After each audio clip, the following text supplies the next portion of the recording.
Kentucky Republican Senator Rand Paul sits on the Senate Health, Education, Labor, and Pensions Committee, which will handle that hearing for Congressman Price. Senator, thanks very much for joining us. Absolutely. So are you concerned about these questions that have been raised about the ethics qualifications for Congressman Price, that presumably not everything has been presented to the Ethics Committee yet? You know, I'm pretty excited about Congressman Price's nomination. He's been one of the innovative thinkers, one of the people putting out, great ideas for trying to let individuals pool together to buy insurance at cheaper prices. So I think he has a lot of great ideas, and he'll be great at HHS. But I think he's going to be more than just the Secretary of HHS. He's going to be also involved with bringing forward some of the innovative market solutions to try to help people get insurance at a cheaper cost. As you know, CNN has been reporting that Congressman Price bought stock in a medical device manufacturer just days before pushing legislation that likely would have benefited that company. Will you be asking him about that tomorrow? See, I guess the question I would ask is, when did he become in favor of not having taxes on medical devices? My guess is probably has a 20-year record of being opposed to that. So, I think that every Republican up here was against the medical devices tax. So I think it's probably an overstatement to say somehow his buying and selling had to do with a position that probably he's had his whole entire public career.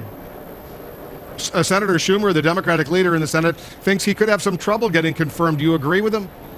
No, I think the Democrats have assured that all of the nominees will win, because the Democrats have said that we don't need 60 votes anymore. And so I think I haven't seen any rebellion on the Republican side. And so I think Republicans are going to vote to let President Trump have his picks. This is the way it historically had been done anyway. For the most part, right after George W. Bush was in, he got most of his nominees. President Obama got most of his nominees. So I don't know. I think there's still some sour grapes over the election, but we're going to work through this nomination process, whatever it takes. But I don't see any of the nominees probably being defeated.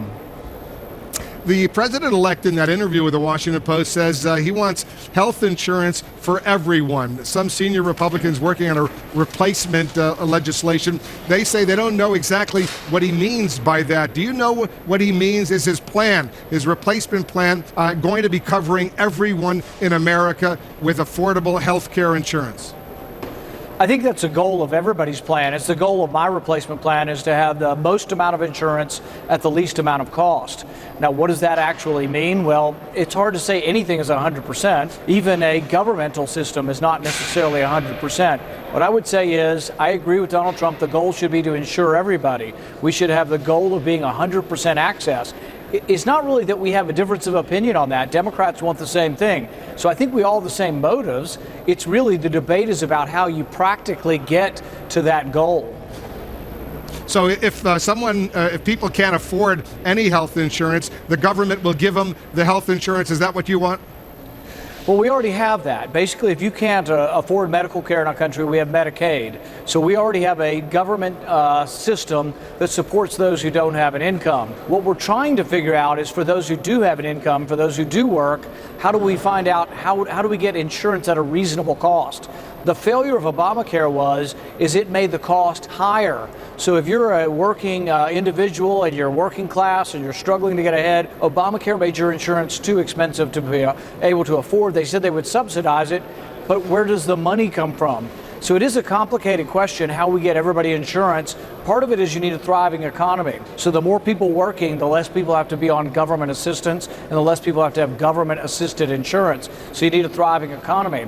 But you also need a marketplace where insurance marketplace allows inexpensive insurance. You need to let individuals band together so they can buy it as a group, and then you need to help them through health savings accounts so they can save for their family's insurance.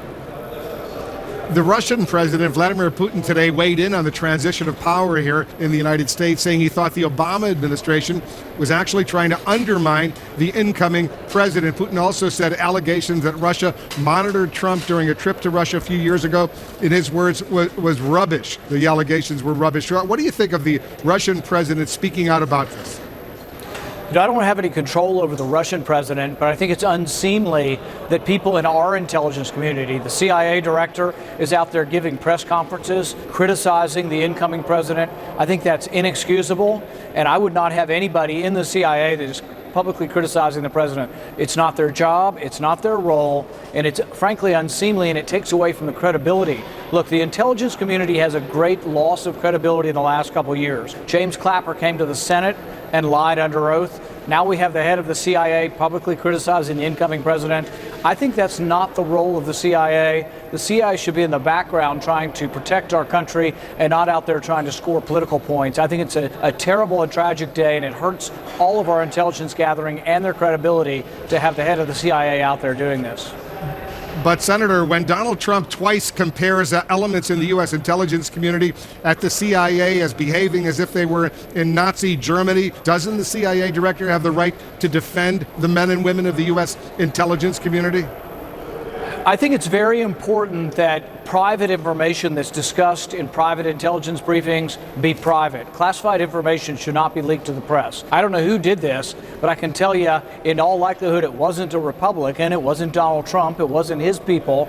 So you have a couple of choices. This was either leaked to networks and to other organizations by intelligence officials or by Democrats that are part of the elite eight that get these briefings. There's only a few people who could have leaked this information. The reason why it is important is that you don't want public officials who are being blackmailed to be afraid to go to the FBI and say, here's this information. If a public official takes private information that you're being blackmailed with to the FBI and then it leaks into the public domain, that is inexcusable. And really, somebody should go to jail, and we have not talked about this enough. A leak like that is so significant that if it came from the Intelligence Committee, they should go to jail. If it came from the Obama administration, they should go to jail. You cannot allow the leaking of classified documents, particularly when it goes to someone's character. So I think this is a tragedy, and I think Donald Trump is right to be mad. But you agree with Donald Trump that the CIA is like Nazi Germany? I don't know who leaked this. I'm telling you what my position is, that it's inexcusable and someone should be prosecuted for the leaks. But you disagree with him with it making a comparison to Nazi Germany? You know, I can only vouch for what I'm for and for my statements. I would spend too much time if I had to defend everybody else's statements. But I would say my position is that it's inexcusable and someone should be prosecuted. And it's not just about this instance. It's about how we move forward as a country. Are we going to make it so public officials are not going to report blackmail because they're afraid that either the FBI or the CIA is going to leak this to the press? I don't know if they did it, but it was either them or President Obama's administration or lead Democrats in Congress. It's a very narrow window. There's about 10 people that were aware of this briefing, and it became public. Now, I'm not blaming the news for reporting it. What I'm blaming is the government officials who leaked this broke the law, and they ought to be prosecuted. Before I let you go, Senator, I want to get your quick reaction to more than, 3 dozen Democratic members of the House boycotting Friday's inauguration. We're showing some pictures of some of them, not all of them, but go ahead, give me your reaction. Well, you know, before the election, there was a lot of talk. Everybody was saying Trump is not going to, consider the election legitimate if he loses. And then it turns out it's completely the opposite. Hillary Clinton lost, and her supporters are trying to say it's not legitimate. I think that that is not a good idea because it's not good. Even President Obama, I think, realizes this, that when an election happens, we should have a smooth transition. Even if our candidate didn't win, we should acknowledge that the elections are legitimate. We probably have more legitimate elections in our country than any other country on the planet. So I think to delegitimize our elections is a mistake.